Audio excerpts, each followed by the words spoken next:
Bienvenue sur Leadershift, le podcast qui fait bouger votre leadership. Bonjour, c'est Vincent, bienvenue dans un nouvel épisode de Leadershift. Cette semaine, on va dire adieu à un des plus célèbres modèles de management de McKinsey. Ce modèle, c'est le modèle des 7 S, qui est vraiment le pape des modèles management. Si vous avez fait en France une école de commerce, ou bien en Suisse, vous avez étudié l'économie, vous avez fait un bachelor en sciences économiques, vous avez pris des cours de management.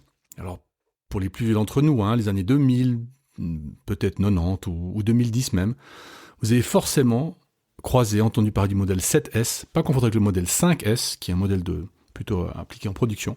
Le modèle 7S de McKinsey, c'était vraiment une bible. On avait 7 mots qui commençaient par S: stratégie, structure, système, style, staff, l'équipe, skills et shared values. Et l'idée, en fait, qui était vraiment adaptée à cette époque-là, pour le dire comme ça, si vous alignez ces 7 briques, vous avez une organisation qui est solide. Vous avez une stratégie, une structure pour la soutenir, des systèmes pour le faire fonctionner, un certain style et des gens à l'intérieur, des compétences et puis des valeurs partagées.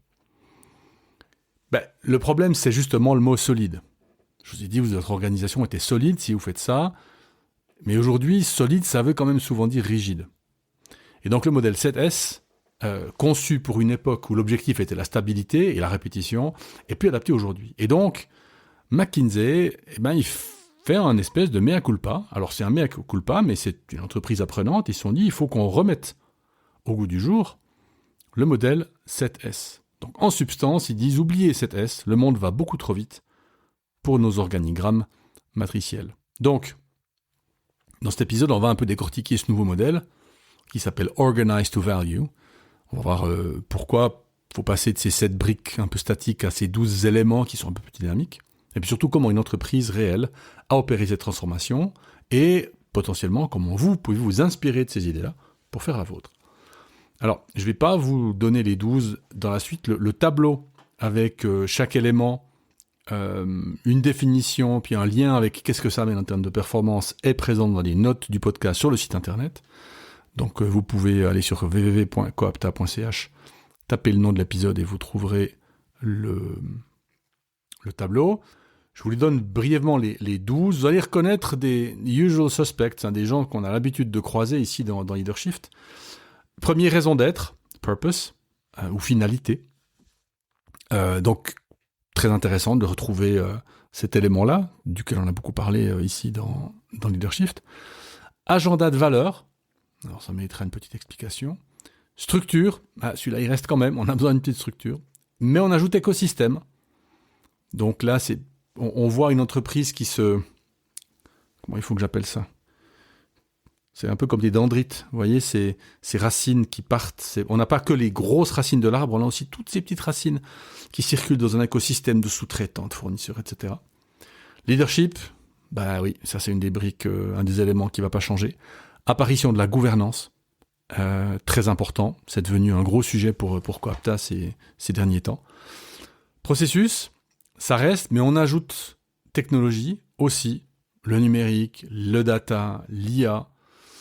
9e brique, les comportements et les récompenses. Alors là, je suis un petit peu déçu parce que c'est ma petite critique à moi, mais on est encore très dans de la motivation un peu à l'ancienne. Il me semble qu'on a trouvé mieux depuis, mais bon, pourquoi pas. En tout cas, récompense, en tout cas, système de rémunération. Mais je suis étonné qu'ils soient à ce niveau-là, dans les 12. Mais enfin bon, voilà, c'est comme ça. 12, c'est implantation, alors footprint en anglais. Donc c'est comment est-ce que vous choisissez ou comment est-ce que vous faites pour que les personnes soient au bon moment, au bon endroit. Et puis évidemment, le 12e, ce sont le mot c'est talent. Vous savez que j'apprécie pas particulièrement ce terme-là, mais en tout cas les personnes qui font partie de votre organisation. Raison d'être, agenda de valeur, structure, écosystème, leadership, gouvernance, processus, technologie, comportement, récompense, implantation, talent. 12 éléments. Alors en fait, le changement de paradigme est quand même relativement radical, puisque avant, je dirais que sur les 7 S, le mot-clé, c'était peut-être le mot structure. L'ancien modèle se demandait comment organiser le contrôle de tout. Le contrôle des processus, le contrôle de la livraison, le contrôle financier, etc. Et aujourd'hui, le nouveau modèle se demande plutôt comment est-ce que je fais pour libérer de la valeur. Vous voyez, il y a une espèce d'histoire. En fait, ce n'est pas un modèle hors sol. C'est-à-dire que toutes les entreprises se sont structurées. On a mis des processus parce que les écoles de management nous l'ont dit, alors on l'a fait. On a mis des processus, on a mis des systèmes, etc. Le problème, c'est que ça a créé de la rigidité. Et que, je ne vais pas reparler d'aide organisationnelle, mais quand même un petit coup, vous voyez que quand on structure, on met des barrières, on met des contraintes. Alors, bien sûr qu'il en faut, mais vous voyez que si on structure trop, si on met trop de barrières, on crée de la dette organisationnelle. Et ça empêche les gens et les processus et les clients de communiquer, de discuter et de trouver des problèmes, des solutions aux problèmes. Et donc, ça empêche de libérer de la valeur. Et donc, ce nouveau cadre, il remplace les 7 S par ces 12 éléments pour essayer d'aider les entreprises à partir du modèle de la structuration des 7 S et à arriver vers ce modèle un peu plus dynamique des 12 éléments. Si aujourd'hui, vous êtes une start-up de 3 personnes et que vous pensez être 50 dans quelques mois, il faut plutôt regarder directement les 12, évidemment. Vous n'avez pas besoin de passer par les 7 S, entre guillemets, à l'ancienne. Alors, pour discuter un peu ces 12 éléments, on va les regrouper en 3 grands blocs logiques. Vous voyez que ça ira assez bien. L'identité, l'architecture et puis le moteur. Alors, l'identité, avant on parlait de stratégie. On faisait un plan à 3 ans ou un plan quinquennal, un petit peu comme finalement en Union soviétique. C'est marrant parce qu'il y a des entreprises qui le font, mais qui n'ont pas toujours conscience de l'héritage politique du plan à 5 ans. Et donc, on parlait de stratégie. Alors, la stratégie, peut-être qu'il en faut encore une, mais selon McKinsey, en fait, le mot stratégie a disparu. Aujourd'hui, on remplace la stratégie par la raison d'être et par ce fameux value agenda, l'agenda de valeur. L'agenda de valeur, c'est comment et où l'organisation crée de la valeur. C'est où est-ce que dans mon organisation, j'en crée de la valeur. C'est-à-dire que je peux faire vraiment presque comptablement le calcul de où est-ce que j'ai ajouté quelque chose que je peux vendre plus cher aux clients, si on peut le dire comme ça, par rapport à où est-ce que j'en détruis de la valeur. Est-ce que j'ai des endroits, est-ce qu'il y a des produits, est-ce qu'il y a des types de clients qui détruisent de la valeur. Alors, ce n'est pas des choses qui sont nouvelles, mais ce sont des dynamiques qui deviennent beaucoup plus prégnantes qu'avant. Et donc, ce changement-là, il est assez important. La stratégie, elle peut changer toutes les années. La raison d'être, par contre, elle va rester pour un certain nombre d'années. C'est ce qu'on appelle souvent l'étoile polaire, le North Star en anglais, qui va continuer à orienter un petit peu tous ces efforts pour de nombreuses années. Et donc, dans un monde beaucoup plus volatile, même si l'identité n'est pas hyper forte, eh bien, vous êtes obligé de créer cette étoile polaire, parce que sinon, on part dans tous les sens. À la première crise, ça part en cacahuète, entre guillemets. Ça veut dire que même si on a une stratégie, la stratégie, c'est un plan. Mais le plan, à la première crise, souvent, il faut le mettre à la poubelle. Il y en a suffisamment d'incidents récents ou de guerres récentes qui nous montrent ça. Alors que si on a une raison d'être, cette espèce d'étoile du Nord, et puis qu'on se préoccupe beaucoup de savoir où est-ce qu'on crée la valeur dans l'entreprise, du coup, on a moins besoin de cette stratégie mise à jour. Donc, ce qui compte beaucoup plus, c'est l'identité de la structure. Deuxième bloc logique, l'architecture. Donc, c'est le comment. L'identité, c'était le pourquoi. Et là, on est dans l'architecture, le comment. Donc, c'est la fin, enfin, on espère que c'est la fin de la hiérarchie pyramidale classique, dans toute sa splendeur. Ça ne veut pas dire qu'il n'y aura à nulle part dans votre entreprise de hiérarchie. Mais on a un modèle qui prône clairement le passage à des équipes beaucoup plus autonomes et une structure quand même un peu plus plate. Donc l'unité de base, c'est pas vraiment le département, ou le silo marketing, ou le silo RH, ou le silo production X. Mais alors ce qu'ils appellent des squads, c'est des équipes quand même, mais en anglais le mot squad, il a plus cette idée de dynamique, de mouvement, de punch, tu vois, entre team et squad. Et bien squad, il y a cette idée de commando. Voilà, c'est le mot que je cherchais. Ou l'équipe projet multidisciplinaire, si vous voulez. Donc l'objectif, c'est pas de faire remonter l'info au chef, comme dans une structure pyramidale, et le chef décide, parce qu'un chef, comme a dit l'autre, c'est fait pour chefer, mais de permettre à ceux qui sont proches du client de décider, ceux qui sont proches de la création de valeur de décider. Donc si, dans votre entreprise, une partie de la création de valeur, eh bien, c'est la réceptionniste, ou le réceptionniste qui amène cette valeur-là, eh bien, il faut qu'il y ait une équipe autour de cette personne-là pour pouvoir l'aider à créer encore plus de valeur. Donc l'idée, c'est, alors pas de se débarrasser de la hiérarchie pyramidale, mais c'est quand même d'essayer de faire des équipes beaucoup plus plates. L'idée, c'est pas de satisfaire l'ego du chef en disant j'ai 2 personnes, il faut me nommer chef. C'est parce que ça détruit de la valeur. Parce que si vous avez une décision qui doit passer 4 bureaux avant de pouvoir être décidée, ben, vous voyez la dette organisationnelle, qui augmente à chaque bureau, et donc la valeur qui recule. Donc, identité, pourquoi ? Premier bloc. Deuxième bloc, l'architecture, le comment. Puis troisième bloc, le moteur, la vitesse. C'est certainement l'ajout majeur du système. L'ancien modèle, si vous regardez les mots, on était dans des mots relativement statiques, mais ici, on a des mots, peut-être comme talent, ou comme personne, ou comme comportement, comme gouvernance, comme leadership, qui sont des mots plutôt dynamiques. C'est-à-dire que le modèle insiste beaucoup sur la vitesse de décision, et puis, alors ce qu'ils appellent la densité de talent, c'est si on sait que dans une des business units, on a besoin, parce que c'est là qu'on crée beaucoup de valeur, on a besoin de, entre guillemets, de talent, de personnes talentueuses, de personnes compétentes, eh bien, il faut qu'on puisse le faire plutôt rapidement. Donc c'est plus est-ce qu'on a les bonnes procédures, les bons systèmes, c'est à quelle vitesse on apprend, et puis à quelle vitesse on peut faire participer les bonnes personnes au bon projet, au bon problème. Donc, c'est presque comme si l'employé devenait une espèce de consultant interne qui met ses compétences à disposition là où on crée le plus de valeur, là où il y a le problème qui empêche le plus de créer de la valeur.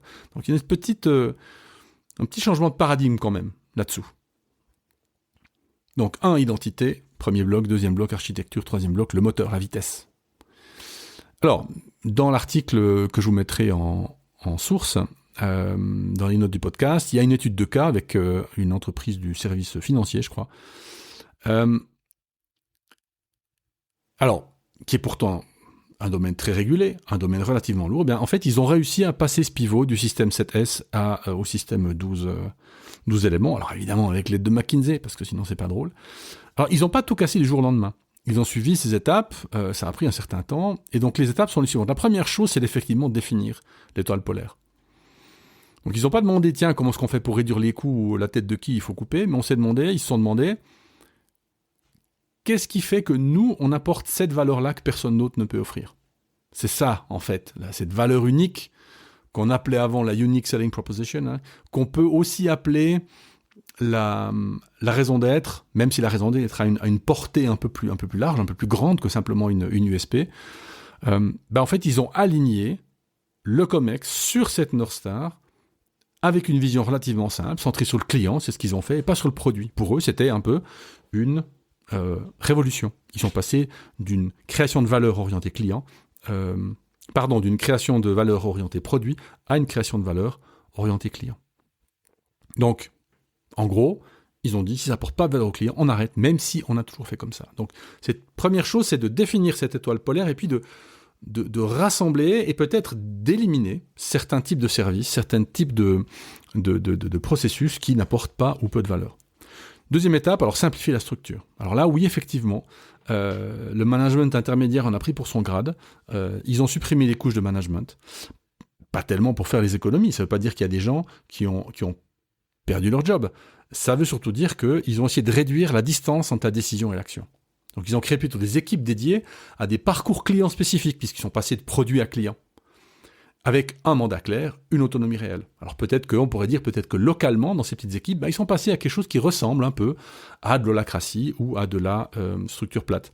Et que sont devenus les middle managers ? Comme quand on fait une transition de type Frédéric Laloux avec les organisations plates, ces middle managers peuvent devenir coach, peuvent devenir mentor de ces gens sur le terrain qui auront besoin de clients, de conseils le moment venu. Troisième étape, troisième étape, réinventer qu'est-ce que ça veut dire avoir des compétences et du talent. C'est un point critique. Ils ont arrêté de gérer des postes avec des descriptions de postes statiques qui sont revues tous les 10 ans. Et ils ont plutôt essayé de gérer des compétences, c'est-à-dire ils ont fait cette espèce de place de marché interne. Alors c'est une grosse boîte, ils pouvaient le faire, mais dans lesquelles les gens pouvaient presque s'annoncer pour se mobiliser sur des missions où des compétences créent le plus de valeur. Il y a une phrase que j'aime bien, c'est la fin de la propriété privée du manager sur l'équipe. Vous voyez que ça demande un leadership encore plus compliqué, puisque là, j'ai même plus mon équipe à moi, c'est-à-dire que mon équipe, des fois c'est la mienne, puis des fois c'est pas la mienne. Donc ça demande un niveau de compétence relationnelle qui est très très élevé. Et enfin, quatrième étape, accélérer le rythme. Donc ils ont changé le rythme de gouvernance, plus de revues budgétaires annuelles, ils sont passés à des revenus trimestriels pour réallouer des ressources, budget et personnes là où ça bouge. Et donc c'est l'argent qui suit la valeur et pas on ne suit pas le plan de l'année dernière. Alors, vous me direz, oui, c'est bien joli, c'est une multinationale, c'est une grosse boîte avec 200 000 personnes. Moi, j'ai 150 collaborateurs, collaboratrices, je ne vais pas faire des QBR et des squads. Alors, oui, mais non, vous avez raison, mais en fait, en même temps, détrompez-vous. Ça veut dire que ce modèle est encore plus pertinent pour vous.